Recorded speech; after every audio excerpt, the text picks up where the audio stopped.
sot ndodhemi në Zvërnec, në Porto Novo. Për çfarë besoj jam mbledhur të gjithë këtu është për të protestuar kundër plaçkitjes së pronës publike, edhe asaj private, edhe për t'ia dhënë dikujt që ne as e njohim, as është bërë, nuk ka një pikë fije transparence në lidhje me këtë gjë, sepse kryeministri përmendi dje që ajo është pronë private e shitur privatit. Por kryeministri harroi të thoshte që kush ishte privati nga cilit i ishte bler prona. Nuk është bërë transparencë.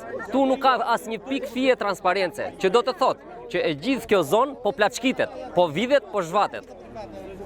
Ky është një krim jo vetëm mjedisor, jo vetëm ekonomik ndaj pronarit, por është edhe një krim kombëtar, sepse po lëshohet prona si një plaçkë, ka plaçkë mes hajdutëve, plaçkë mes zhvatësve.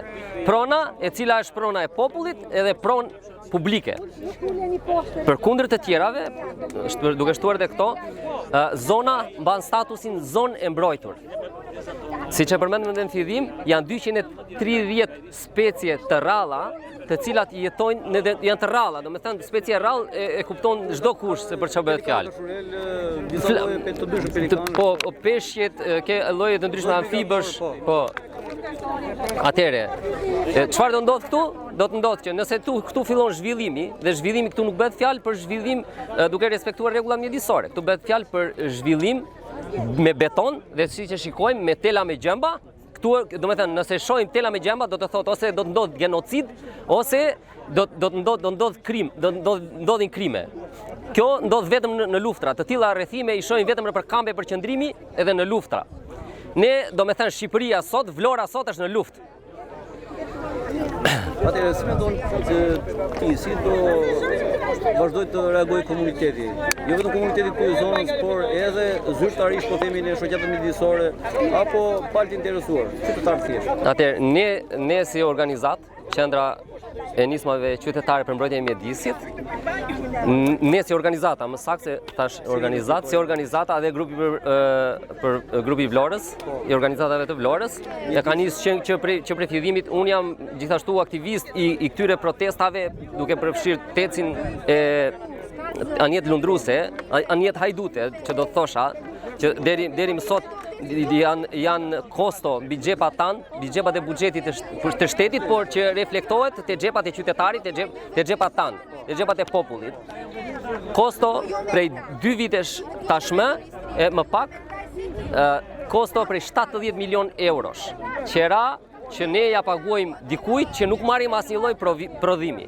Domethënë, grupi i Vlorës ka reaguar dhe është një grup që do ta thoja edhe grup reaksionar, që është të paktën ngrihet, flet edhe proteston për padrejtësitë që ata shohin dhe ata mendojnë. Neve jemi bashkuar, gjithashtu si organizatë jemi bashkuar këtij grupi dhe sa herë kemi protesta jemi bashkangjitur.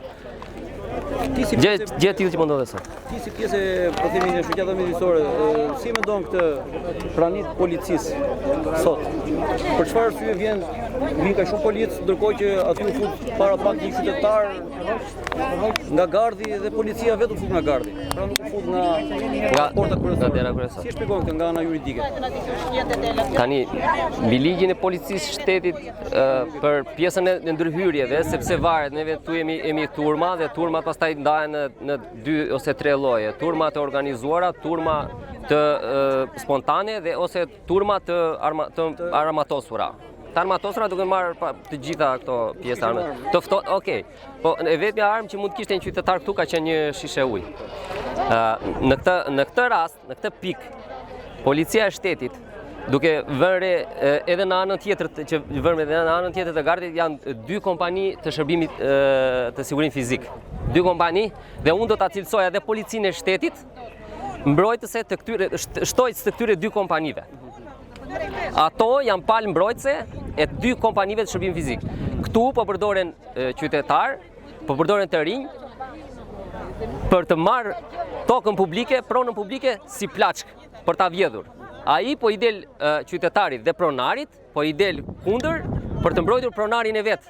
Ndërkohë qytetari po humbet pronën e vet.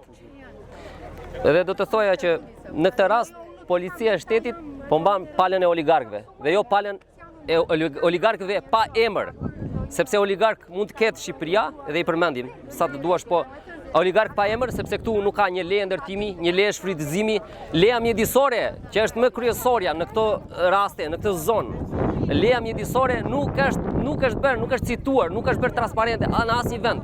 Siç e përmendëm edhe në fillim për fjalën e kryeministrit që tha toka i është bërë privatit për privatin. Por harrojmë që kjo është pronë publike dhe zonë e mbrojtur. Harron kryeministri jon i dashur. Fundit fare për qytetarët. Atëre për këtë rast, por edhe për raste të tjera që unë parashikoj që këto do të jenë precedenca për raste të tjera për t'ia vjedhur pronën publike, pronën qytetarit, pronën pronarit, edhe për t'ia dhënë dikujt të panjohur.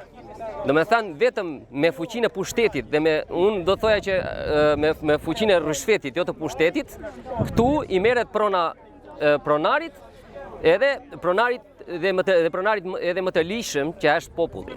Pronën publike, të zhvatësh pronën publike dhe t'ja japësh privatit është mëkat. Është mëkat. Unë do t'i drejtohesh kryeministrit. Vetëm me një fjalë. Për pjesën që ka 2 fëmijë, Gregun dhe Zaon.